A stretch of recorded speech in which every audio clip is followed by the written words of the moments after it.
জয় হিন্দ বন্ধুরা, ডব্লিউবিপিএসসি ওয়ালা চ্যানেলের নতুন আরেকটা ভিডিওতে তোমাদের সঙ্গে আরও একবার চলে এসেছি। আজকের এই ভিডিওতে তোমাদের সঙ্গে আমি ডিসকাশন করব গুডস ট্রেন ম্যানেজার, যেটা জিটিএম পোস্ট, যেটাকে আমরা আগে গুডস গার্ড জানতাম, যেটা রেলওয়ে লেভেল 5-এর পোস্ট। সেখানে নাকি 1 লক্ষ টাকা স্যালারি পাওয়া যায়। তোমরা থাম্বনেলে যেমনটা দেখতে পাচ্ছ, তোমাদের হয়তো অনেকের মনে হতে পারে যে স্যার সত্যি সত্যি কি 1 লক্ষ টাকা স্যালারি পাওয়া যায়? তো আমি তোমাদের পুরো বাইফার্কেট করে দেখিয়ে দেবো, পুরো মানে ভাগ ভাগ করে আমি তোমাদের দেখাবো এই ভিডিওতে যে কিভাবে বেসিক পে 29,200 টাকা হওয়া সত্ত্বেও সেটা 1 লাখ টাকা পর্যন্ত চলে যায়। কারণ সবসময় মাথায় রাখবে যে সরকারি চাকরির পরীক্ষা যখন তুমি দিতে এসছো, তোমার ফার্স্ট যেটা মাথায় রাখতে হবে সেটা হচ্ছে স্যালারি। তুমি যখন ফর্ম ফিল আপ করবে তখন পোস্ট প্রেফারেন্স তুমি স্যালারি ওয়াইজই করবে, ঠিক আছে? তো দেখা যায় যে লেভেল 6-এর পোস্টের থেকেও কিন্তু লেভেল 5-এর পোস্ট হওয়া সত্ত্বেও গুডস ট্রেন ম্যানেজারের স্যালারি এই লেভেলে চলে যায়। তো প্রথমে আমি তোমাদের একটুখানি একটা ছবি দেখাতে চাইবো। এই যে মালগাড়ির গার্ডদের তোমরা দেখেছো, হ্যাঁ, রেলওয়ে এনটিপিসির মধ্যে অত্যন্ত গুরুত্বপূর্ণ এবং হাই প্রোফাইল পোস্ট হচ্ছে এটা। রেলওয়েতে দুটো ধরনের কাজ হয়, একটা হচ্ছে ডেস্ক ওয়ার্ক, একটা হচ্ছে ট্রাভেলিং ওয়ার্ক। তো গুডস ট্রেন ম্যানেজার বা গুডস গার্ড যেটা আছে সেটা কিন্তু কোনোভাবেই ডেস্ক ওয়ার্ক নয়, এটা ট্রাভেলিং ওয়ার্ক। তোমাকে এক জায়গা থেকে আরেক জায়গাতে গিয়ে কাজ করতে হবে বা ট্রাভেল করে করে কাজ করতে হবে। এবার তুমি ট্রাভেল এমনি এমনি করবে না, সরকার তার জন্য তোমাকে টাকা দেবে, ঠিক আছে? এমনি এমনি ট্রাভেল হবে না। যাই হোক, তো এরকম দেখেছো যে মালগাড়ির পেছনে বা গাড়ির ব্যাকে বা তোমার হচ্ছে এক্সপ্রেস ট্রেনের পেছনে বা সবুজ পতাকা লাল পতাকা নিয়ে দাঁড়িয়ে থাকে। তো এরা হচ্ছে বেসিক্যালি গুডস গার্ড। এদের কাজটা কি? যে মালটা যেটা আমরা নিয়ে যাচ্ছি ট্রেনে করে, সেই মালটার যে গার্ড, তার যে রক্ষী, সেই রক্ষা করাটা হচ্ছে এদের মেনলি কাজ। তো নামের মধ্যেই দেখতে পাচ্ছ গুডস গার্ড। তো এটা কিন্তু ওভারটাইমের ডিউটি সেই অর্থে নয়, 8 ঘন্টা ফিক্স টাইম আছে, ফিক্স ডিউটি তুমি করবে এবং স্যালারি একটা হাই ভোল্টেজ পাবে। আচ্ছা, ফার্স্টে তোমাদের একটু আমি প্রাইমারি জিনিসগুলো দেখিয়ে দিয়ে নিই। প্রথমে আমাদের এনটিপিসির যে ফর্ম ফিল আপ চলছে, ঠিক আছে, আমাদের 13 তারিখ পর্যন্ত কিন্তু আমাদের এর ফর্ম ফিল আপটা আছে, যেটা আমাদের গ্র্যাজুয়েট লেভেলের যে পোস্ট আছে এই গ্র্যাজুয়েট লেভেলের জন্য। ঠিক, তো 13 তারিখের আগে কিন্তু তোমরা ফর্ম ফিল আপগুলো ঠিকঠাক মতো করে নিও, ঠিক আছে? তো তার মধ্যে যে স্টেশন, সরি, স্টেশন মাস্টার নয়, আমি গুডস গার্ড, যেটা গুডস ট্রেন ম্যানেজার আছে, এই যে পোস্টটা, তো এই গুডস ট্রেন ম্যানেজারটা আমি তোমাদের একটুখানি দেখাতে চাইবো। এই গুডস ট্রেন ম্যানেজারে কিন্তু বেসিক্যালি গুডস ট্রেন ম্যানেজারে এইটা লেভেল 5-এর পোস্ট। বেসিক পেটা দেখে নাও 29,200 টাকা। মেডিকেল স্ট্যান্ডার্ড লাগবে আমাদের A2, যেটা আগে এজ লিমিট ছিল 18 থেকে 33 বছর, এবছর 3 বছর এক্সটেনশন দেওয়া হয়েছে, জানো। এজ লিমিট হচ্ছে 18 থেকে 36 বছর। আমি আজকে বেসিক্যালি এই ভিডিওতে এই পোস্টটা নিয়ে আলোচনা করবো, একটু ভালো করে দেখে নাও। তো 29,200 টাকাটা আমাদের বেসিক পে। তো বেসিক পের পরে আমাদের কি আসবে? ডিএ। যখন তুমি ট্রেনিং পিরিয়ডে থাকবে, মানে চাকরি পাওয়ার পর তোমার যখন ট্রেনিং হবে, তখন ট্রেনিং পিরিয়ডে তুমি বেসিক পে এবং ডিএটা পাবে। এবং সেখানে বেসিক পে এবং সেন্ট্রাল গভর্নমেন্টে তোমরা জানো যে 50% ডিএ থাকে। এবং যেই ডিএ হচ্ছে 1 বছরে 2বার কিন্তু ইনক্রিমেন্ট হয় বা চেঞ্জ হয়। সেটা হচ্ছে কখন? স্যালারি ইনক্রিমেন্ট যেটা, সেটা হচ্ছে আমাদের জুলাই এবং আমাদের জানুয়ারি মাসে। দেখবে যে স্যালারি স্লিপ যেটা আছে 1/1/2025, 1/7/2025, এরকমভাবে জিনিসটা দেওয়া থাকে নেক্সট ইনক্রিমেন্ট ডেট বলে। ঠিক আছে ভাই, ভালো কথা। তো বেসিক পে এবং 50% ডিএ দিয়ে সেটা কত দাঁড়াচ্ছে? 43,800 টাকা। কিভাবে স্যার? আমি দেখিয়ে দিচ্ছি। প্রথমে আমি তোমাদের দেখাচ্ছি যে আমাদের বেসিক পে কত ছিল, 29,200। ক্যালকুলেশনটা ভালো করে ফলো করো। তো এই 29,200-র পরে এই যে 29,200 হলো, এই 29,200-র পরে এর 50% করো। 29,200-র 50% হচ্ছে 14,600। তো 14,600 এখানে তুমি অ্যাড করো, 14,600 অ্যাড করো। এইটা অ্যাড করলে তোমার দাঁড়াচ্ছে কত? 43,800। ঠিক আছে, আমি এখানে ক্যালকুলেশন করেই এখানে আর কি পুট করেছি। তো 43,800 টাকা তোমার দাঁড়াচ্ছে। এই টাকাটা তুমি কখন পাবে? এই টাকাটা পাবে তুমি ট্রেনিং পিরিয়ডে। এই 43,800 টাকাটা, এই টাকাটা পাবে তুমি কখন? ট্রেনিং পিরিয়ডে। গেল, যখন তোমার ট্রেনিং হবে তখন। আচ্ছা, এবার যখন তোমার ট্রেনিং পিরিয়ড কমপ্লিট হবে, ট্রেনিং পিরিয়ড কমপ্লিট হওয়ার পরে যখন তুমি প্ল্যাটফর্মে হোক বা মেনলি পোস্টিংটা পাবে। তো পোস্টিং পাওয়ার পরে বিভিন্ন অ্যালায়েন্স তোমার স্যালারির সঙ্গে অ্যাড হবে। কি কি অ্যালায়েন্স? প্রথমেই আছে টিএ। টিএ মানে হচ্ছে ট্রাভেল অ্যালায়েন্স, যেই ট্রাভেল অ্যালায়েন্স মোটামুটিভাবে মাসে 2500 থেকে 2800 টাকার মতো পাওয়া যায়, ঠিক আছে, এটা ভ্যারি করে। তারপরে আছে হচ্ছে নাইট অ্যালায়েন্স। এই নাইট অ্যালায়েন্স হচ্ছে লেভেল 5-এর জন্য 219 টাকা করে পার নাইট, মানে নাইট ডিউটি তোমার যখন করতে হবে, তো লেভেল 5-এর জন্য সেটা আছে আমাদের 219 টাকা, এবং লেভেল 6-এর জন্য সেটা হয় হচ্ছে 265 টাকা। তো আমি লেভেল 5 বলছি, ধরো আমি বললাম যে এক মাসে তোমাকে 10 দিন নাইট ডিউটি করতে হলো, এটা করতে হয়। তো 10 দিন যদি তুমি সাপোজ নাইট ডিউটি করো, তাহলে প্রত্যেক নাইট ডিউটির জন্য তুমি পাচ্ছ কত? 219 টাকা করে। তার মানে টোটাল আমার জিনিসটা কত দাঁড়ালো? এখানে 219 মাল্টিপ্লাইড বাই 10 যদি আমি করি, তাহলে আমার দাঁড়াচ্ছে 2190 টাকা। এই 2190 টাকা আমি কি পেলাম? এইটাকে বলছি এনএ, মানে নাইট অ্যালাউন্স। ঠিক আছে, আমি আস্তে আস্তে বলছি, ভালো করে শোনো।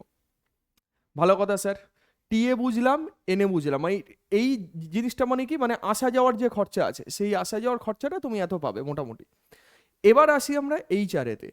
এইচআরএ জিনিসটা কি? এইচআরএ মানে হচ্ছে হাউস রেন্ট অ্যালাউন্স, মানে তোমার কোথায় পোস্টিং হলো, সেই শহরটা কেমন, সেই শহরে ঘর ভাড়া কেমন হয়। এক একটা জায়গাতে তো এক এক রকম ঘর ভাড়া হয়। তো তুমি যখন মেট্রো সিটিতে থাকবে তখন একরকম ঘর ভাড়া হবে, তুমি যখন একটু আরবান জায়গাতে থাকবে তখন একরকম হবে, তুমি যখন রুরাল জায়গাতে থাকবে তখন আরেক রকম হবে। তো এইচআরএ মানে হচ্ছে হাউস রেন্ট অ্যালায়েন্স, যেটা ভ্যারি করে মোটামুটি 10% থেকে 30%-এর মতো। এই 10% থেকে 30% মিনস কি? এই 10% কার? যেটা আমরা বেসিক পে এবং ডিএ, মানে এই যে 43,800 টাকা বলছি, এই 43,800 টাকা 10% করো। 10% করলে জিনিসটা কত দাঁড়াচ্ছে? মিনিমাম তুমি পাচ্ছ কত? 4380 টাকা, 4380। আর ম্যাক্সিমাম এটার যদি আমি 30% করি, তাহলে 30% করলে মোটামুটি তোমার 3-8-24, 3-3-9 আর 2-11, মানে হচ্ছে 13,140 টাকা। 13,140 টাকা। তো আমি এই টাকাটাকেই ধরছি, 13,140 টাকাই ধরছি, যেখানে তুমি 30% এই টাকাটা পাবে তোমার ঘর ভাড়া হিসেবে। এই যে তুমি মা বাবাকে ছেড়ে তুমি এত দূরে চাকরি করতে এসছো, তো ওখানে তো তোমার রেন্টে থাকতে হবে। তাহলে রেন্টে থাকার যে ভাড়াটা, সেই ভাড়াটা সরকার তোমাকে দিয়ে দেবে। মানে এই টাকাতে তোমার হাতই দিতে হচ্ছে না। ভালো করে দেখে নাও কোনখানকার টাকা কোথায় চলে যাচ্ছে। ঠিক আছে, গেল এটা। আচ্ছা, রানিং অ্যালায়েন্স। রানিং অ্যালায়েন্স মানে কি? এই যে তুমি 8 ঘন্টা জব করছো, আমি কি বললাম যে এটা তো ডেস্ক ওয়ার্ক নয়। যেমন বেশ কিছু পোস্ট আছে, junior clerk cum typist, senior clerk cum typist, এই যে জিনিসগুলো আছে। টাইপিস্ট তো, টাইপিস্ট তো এক জায়গা থেকে আরেক জায়গায় মানে গিয়ে কাজ করতে পারবে না, না? তো তাদের তো ডেস্ক ওয়ার্ক হবে। তো তাদের ক্ষেত্রে কিন্তু এই জিনিসগুলো নেই। এই যে অ্যামাউন্টটা আছে, এই অ্যামাউন্ট কিন্তু তুমি এই যে ট্রাভেল করছো, এই ট্রাভেলের জন্য সরকার তোমাকে টাকা দিচ্ছে। তো রানিং অ্যালায়েন্সটা কি? ধরো তুমি 8 ঘন্টা তোমার তো জব, ঠিক আছে, 8 আওয়ার্স জব, 8 আওয়ার্সের পরে যদি হয় তার জন্য আরও বাড়বে। আমি 8 আওয়ার্সের হিসেবেই দেখছি।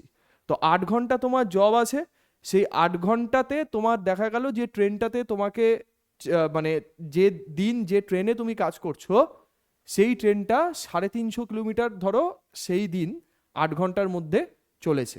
350 কিলোমিটার আপ ডাউন সাপোজ ধরো।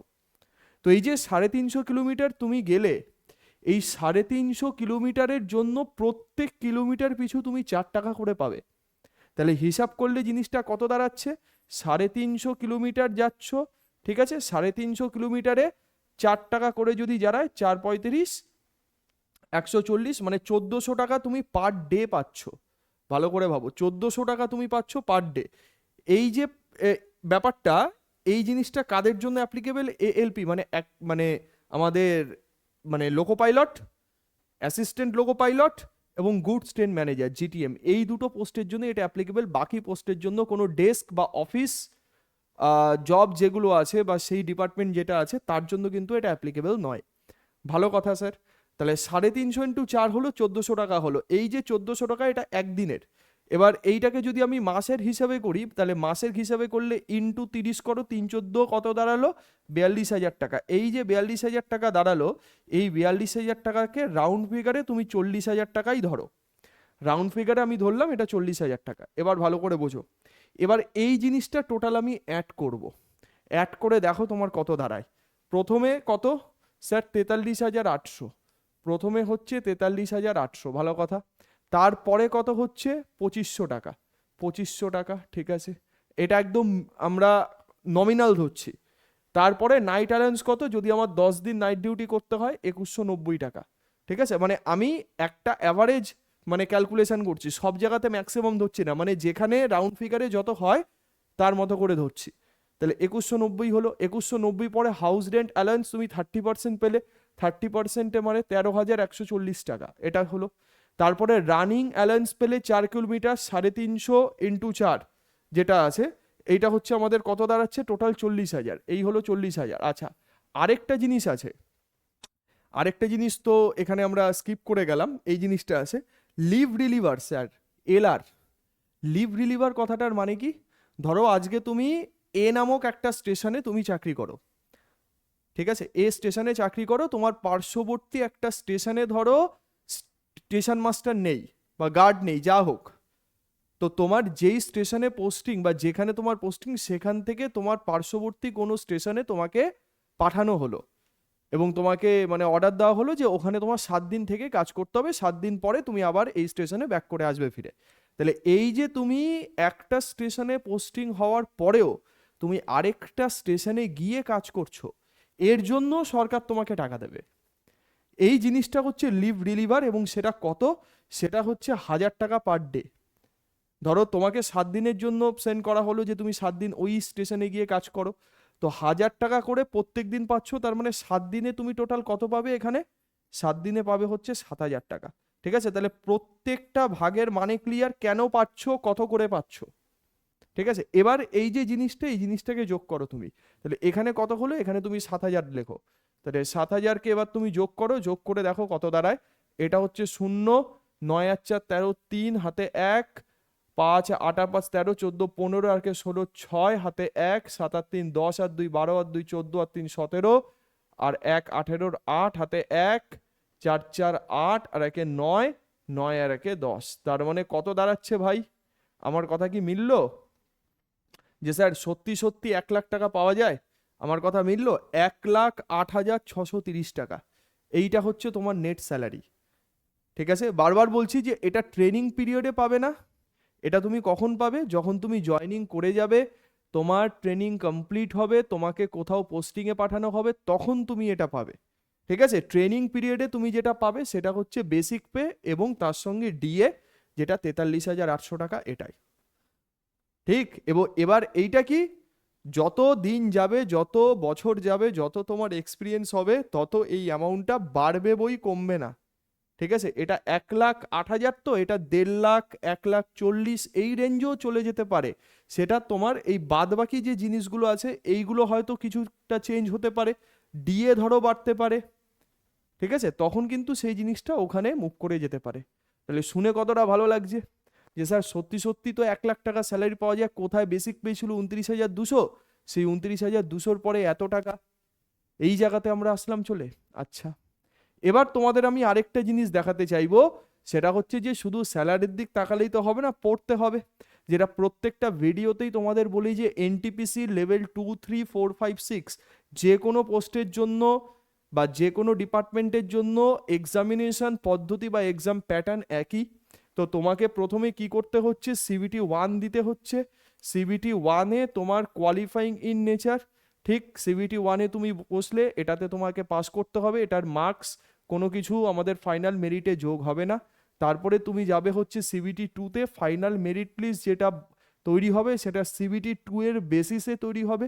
সিবিটি 2-তে তুমি কত পাচ্ছ তার নিরিখে তৈরি হবে, এবং সিবিটি 2-এর পরে তোমার হবে টাইপিং টেস্ট, সিবিএটি। সিবিএটি মানে হচ্ছে কম্পিউটার বেসড অ্যাপটিটিউড টেস্ট বা ডকুমেন্ট ভেরিফিকেশন, ঠিক আছে। এই হলো প্রসেস। তো তোমার মেন খেলা কোথায়? মেন খেলা হচ্ছে স্যার সিবিটি 2-তে, ভালো কথা, ওকে। নেক্সট হচ্ছে আমরা চলে আসি যে সিবিটি কম্পিউটার বেসড টেস্ট, যেটা ফার্স্ট স্টেজ আছে। তো first stage computer based test কীভাবে হবে, কতগুলো সাবজেক্ট আছে, কত মার্কসের এক্সাম, দেখে নাও। নাম্বার অফ এমসিকিউস বা নাম্বার অফ কোয়েশ্চেন কটা? 100টা, যার মধ্যে জিকে থাকছে আমাদের 40 নম্বরের, ম্যাথ থাকছে আমাদের 30 নম্বরের, আর জিআই থাকছে আমাদের 30 নম্বরের। তাহলে 30 30 60 আর 40 আমাদের 100। টোটাল নাম্বার অফ কোয়েশ্চেন 100, 100টা কোয়েশ্চেনের জন্য 1 মার্কস করে, তার মানে 100 মার্কস। এবং 100 মার্কসের জন্য জেনারেল ক্যান্ডিডেটরা মানে নর্মাল যারা শারীরিক দিক থেকে পুরো সুস্থ তারা পাবে 1.5 ঘন্টা সময়, আর যারা পিডব্লিউবিডি বা পিডব্লিউডি তারা হচ্ছে 120 মিনিট বা 2 ঘন্টা সময় পাবে, 30 মিনিট এক্সট্রা পাবে। ভালো কথা। নেগেটিভ মার্কিং আছে, হ্যাঁ স্যার আছে। প্রত্যেকটা প্রত্যেক 3টে ভুলের জন্য তোমার প্রাপ্ত নম্বর থেকে 1 নম্বর কাটা হবে, ঠিক আছে, 1 মার্কস করে বাদ যাবে। ভালো কথা, ঠিক। তো এটার কোনো কাজেই লাগবে না, এটা হচ্ছে নর্মাল আমাদের একটা এন্ট্রান্স বা এন্ট্রি গেট। যেটা আমাদের মেন খেলা সেটা হচ্ছে ভাই CBT2, এই সেকেন্ড স্টেজ। সিলেবাসের কি স্যার কোনো পার্থক্য আছে? না, সিলেবাসের কোনো পার্থক্য নেই, কিন্তু তার ভেতরের যে কন্টেন্ট বা লেভেল সেই লেভেলের পার্থক্য আছে। কেমন পার্থক্য ভালো করে দেখে নাও। প্রথমে তোমাদের জিকে লাগছে, জিকে কত আমাদের 50 মার্কস, যেটা আমাদের ওখানে 40টা এমসিকিউ ছিল সেটা এখানে আছে 50টা এমসিকিউ। ম্যাথ পড়তে হচ্ছে, ম্যাথ আছে 35 মার্কস, জিআই হচ্ছে 35 মার্কস, 35 35 70 আর 50 120। তাহলে টোটাল 120টা এমসিকিউর জন্য তোমার মার্কস অ্যালোটেড কত? 120 মার্কস। এক একটা এমসিকিউর জন্য 1 মার্কস করে। ঠিক আছে স্যার, ভালো কথা। টাইম লিমিট একই, 1.5 ঘন্টা। আগেরটাতেও টাইম পাচ্ছিলে, এখানেও 1.5 ঘন্টা পাবে। এবং পিডব্লিউবিডি ক্যান্ডিডেটরা 2 ঘন্টা পাবে। নেগেটিভ মার্ক সেটাও স্যার এক, প্রত্যেক 3টে ভুলের জন্য 1 মার্কস করে কাটা যাবে। তাহলে স্যার পার্থক্যটা কোথায়? পার্থক্য হচ্ছে লেভেলে। যেহেতু CBT1 entry test, CBT2 final merit list সেটার উপরে তৈরি হবে। CBT2 এর প্যাটার্ন বা তার যে এক্সাম লেভেল বলো, তার যে এমসিকিউ লেভেল বলো, সেটা কিন্তু হার্ড হবে। ঠিক আছে, এবার এটাও হতে পারে যে যদি কমিশনের মনে হয় যে আমি টায়ার 1এই ছেটে ফেলবো, তো টায়ার 1কে হার্ড করে দিল, টায়ার 2কে সফট করে দিল বা সহজ করে দিল, এটাও হতে পারে। তো আমাদের প্রিপারেশন লেভেল রাখতে হবে এমনভাবে, কখনো এটা ভাববে না যে টায়ার 1এর জন্য আমি একরকমভাবে পড়বো, টায়ার 2 এর জন্য আর একরকমভাবে পড়বো না। যখন তুমি যে সাবজেক্ট পড়ছো, যে সাবজেক্টের ভেতরে যে চ্যাপ্টার পড়ছো, তাকে এমনভাবে তৈরি করো যাতে ওর বাইরে আর কিছু পড়তে না হয়। একবারই পড়ো, ভালো করে পড়ো, বারবার পড়ার চক্করে যেও না যে আমি 80% কমপ্লিট করলাম, বাকি পার্টটুকু আমি যদি পাস করি দেন কমপ্লিট করব, এইভাবে কোনোদিনও হবে না। তোমাকে যেটা করতে হবে সেটা একবারই করতে হবে, এটা মাইন্ডেড, এটা মাথায় রাখবে। তো তার জন্য কি লাগবে? যাদের ফাউন্ডেশন ক্লিয়ার আছে তারা প্র্যাকটিস তো করছো ইউটিউব থেকে, সেভাবে আমাদের সঙ্গে প্র্যাকটিস করো। যারা চাইছো রেলের পরীক্ষা যেহেতু এবছর বাংলাতে দেওয়া যাবে, তো মাতৃভাষায় বাংলা ভাষায় যারা প্রিমিয়াম লেভেলের কন্টেন্ট চাইছো, ভালো করে সব কিছু শিখতে চাইছো, তাদের জন্য আমাদের দুরন্ত এক্সপ্রেস RRB NTPC ব্যাচ, যেটা পুরোপুরিভাবে CBT1 এবং CBT2 দুটো এক্সামকেই কভার করবে, যার ফিস একদম নমিনাল রাখা হয়েছে 999, যার মধ্যে তুমি টেস্ট সিরিজ পাচ্ছ, প্রত্যেকটা সাবজেক্টের লাইভ ক্লাসেস পাচ্ছ, মক টেস্ট সিরিজ পাচ্ছ, ঠিক আছে, এবং টেস্ট সিরিজের আনসার কি সাথে বিস্তারিত সমাধান সহ পুরোপুরিভাবে অ্যানালিসিস পাচ্ছ। ডাউট ইঞ্জিন পাচ্ছ, যদি তোমার কোনো সাবজেক্টের কোনো চ্যাপ্টারের কোনো জায়গাতে কোনো টপিক বুঝতে সমস্যা হয়, তুমি ইনস্ট্যান্ট ডাউট সলভিং এক্সপার্ট দ্বারা বা আমাদেরই মাধ্যমে তুমি তোমার ডাউটটাকে সলভ করে নিতে পারবে। প্রত্যেকটা ক্লাস রেকর্ডিং পাচ্ছ, সেখানে স্পিড বাড়িয়ে কমিয়ে অ্যাপ্লিকেশনের থ্রু তোমরা দেখতে পারো যতবার ইচ্ছা, যখন ইচ্ছা। ওকে, আমি ব্যাচটা দেখাচ্ছি। তো পুরো জিনিস CBT1 CBT2 একভাবেই করানো হবে, এখানে দুটোর জন্য আলাদা আলাদা ক্লাস হবে না, একবারেই করানো হবে। যখন করানো হবে দুটো পার্টকে যাতে কভার আপ হয়ে যায় সমস্তটা, সেভাবেই করতে হবে। কারণ দেখো, অনেকে হয়তো অনেক সাবজেক্ট জানো, ঠিক আছে, আমি এরকম অনেক ছেলেমেয়ে দেখেছি সায়েন্স ব্যাকগ্রাউন্ড থেকে এসছে, কিন্তু এখন একটা সোজা কোয়েশ্চেনের উত্তর দিতে পারে না। তো সব কিছুই ডিপেন্ড করে চর্চার ওপরে। হ্যাঁ, কম্পিটিটিভ এক্সাম মেরিট যেমন লাগে, মেরিটের থেকেও বেশি লাগে কন্টিনিউয়াস এফর্ট, কনসিস্টেন্সি এবং হার্ডওয়ার্ক। এইগুলো যদি তোমার থাকে, ট্যালেন্টের খুব একটা বেশি দরকার হয় না। কম্পিটিটিভ এক্সাম JEE বা তোমার হচ্ছে IIT তার মতো এক্সাম নয়, এখানে হার্ডওয়ার্কের একটা বিশেষ গুরুত্ব আছে, যেটা আমাদের নর্মাল একাডেমিক এক্সামে হয়তো নেই। ঠিক আছে, ওখানে ট্যালেন্টের একটা ইম্পর্টেন্ট ভূমিকা আছে। যাই হোক, তো এই ব্যাচেস আমাদের আছে, এই ব্যাচেসের থ্রু দিয়ে তোমরা পুরো ফাউন্ডেশন কমপ্লিট করতে পারো এবং তার সঙ্গে সঙ্গে প্র্যাকটিস করতে পারো। অ্যাপ্লিকেশানে চলে যাবে, যাদের কাছে অ্যাপ্লিকেশান লগ ইন করা আছে তারা PW অ্যাপ্লিকেশানে চলে গিয়ে স্টেট PSC-তে WBPSC করবে সিলেক্ট, তারপরে ব্যাচেস অপশানে যাবে। ব্যাচেস অপশানে গেলে এখানে দেখতে পাবে দুরন্ত এক্সপ্রেস যে ব্যাচেসটা আছে, এই ব্যাচেসটার মাধ্যমে তুমি সব কিছু কমপ্লিট করে নিতে পারবে। ব্যাচের ক্লাস কিন্তু অলরেডি আমাদের শুরু হয়ে গেছে, ব্যাচ 18ই সেপ্টেম্বর থেকে স্টার্ট হয়েছে, ব্যাচ ভ্যালিডিটি 31শে মার্চ অবধি আছে। ঠিক আছে, যদি 31শে মার্চের মধ্যে পরীক্ষা তো কমপ্লিট হবে না, তো নিশ্চিন্তে থাকো, যারা যারা ব্যাচে এনরোলমেন্ট করবে তাদের এটা এক্সটেন্ড করে দেওয়া হবে ডিউরেশন, এটা ভ্যালিডিটি টিল দ্য এক্সাম, লেখাই আছে যে validity till the exam, exam পর্যন্ত তুমি পাবে, সমস্ত কিছু পাচ্ছ। ঠিক এখানে ব্যাচের তোমার মানে ওরিয়েন্টেশন আছে, সেই ওরিয়েন্টেশনটা তোমরা দেখে নাও, এই ওরিয়েন্টেশন দেখে তোমরা ব্যাচে জয়েন করে যেতে পারো। যারা ইউটিউব থেকে আমাদের ডেমো দেখেছো তারা তো জানো, যারা দেখোনি তারা এখান থেকে সব কিছু ডেমো এখান থেকে তোমরা দেখে নাও, দেখে নিয়ে জয়েন করে যাও। পুরো সাবজেক্ট ম্যাটার এক্সপার্টরা তোমাদের আলাদা আলাদা সাবজেক্টের জন্য আলাদা আলাদা ফ্যাকাল্টি ক্লাস নেবেন, এরকম না যে একজনই সব সাবজেক্ট করিয়ে দিচ্ছে, এরকম হবে না। Geography, polity, science, history, math, reasoning পুরো আলাদা আলাদা ফ্যাকাল্টি তোমাদের ক্লাসেস নেবেন। ওকে, আর আমাদের ইউটিউব ক্লাসেসগুলো লাইভ যেরকম চলছে প্র্যাকটিস করো ওখান থেকে, কারণ শুধু থিওরি পড়লে হবে না, থিওরির সঙ্গে সঙ্গে আমাদের প্র্যাকটিসটাও একাধারে দরকার, কারণ প্র্যাকটিস না করলে কখনোই কোনো এক্সাম তুমি পাস করতে পারবে না, এটা হচ্ছে কথা ভাই। ওকে, চলো, তো আমাদের ভিডিওসগুলো ভালো মতো দেখো, WBPSC ওয়ালা চ্যানেলে যারা এখনো জয়েন করোনি তারা চ্যানেলে জয়েন করো, সেখান থেকে তোমরা সব কিছু দেখতে পারবে। এই জোন নিয়ে বেসিক্যালি একটা ভিডিও আমি দিয়েছিলাম, যারা এখনো পর্যন্ত এই ভিডিওটা দেখোনি, যদি তোমার মনে হয় এখনো যে স্যার কোন জোনে আমি অ্যাপ্লাই করব, তার জন্য এই ভিডিওটা অনেকটা তোমাকে হেল্প করে দেবে, কারণ খুব ডিটেলসে রিসার্চ করে এই ভিডিওটা বানানো হয়েছে, অ্যানালিসিস করা হয়েছে খুব ভালোভাবে, জাস্ট এই ভিডিওটা গিয়ে দেখে নাও। এনটিপিসি এক্সাম প্যাটার্ন কেমন হয় সেই প্যাটার্ন জানতে এই ভিডিওটা দেখে নাও। ঠিক আছে, এখান থেকে তুমি সমস্ত কিছু দেখতে পারবে, সমস্ত স্যারেরা সমস্ত সাবজেক্টের ক্লাসেস নিচ্ছেন, সেভাবে করো, আশা করি কোনো প্রবলেম হবে না। ওকে ভাই, চলো নেক্সট ভিডিওতে সবার সঙ্গে আবার দেখা হবে, প্রত্যেকে ভালো থেকো, সুস্থ থেকো, এবং এনটিপিসি খুব ভালো পরীক্ষা, নন টেকনিক্যাল ছেলেমেয়েদের জন্য, ভালো করে এই এক্সামটাকে টার্গেট করো যাদের সামর্থ্য আছে বা যাদের এবিলিটি আছে, আত্মবিশ্বাস আছে। ওকে, চলো ক্লাসে দেখা হচ্ছে সবার সঙ্গে, টিল দেন সবাই ভালো থেকো, সুস্থ থেকো, টাটা।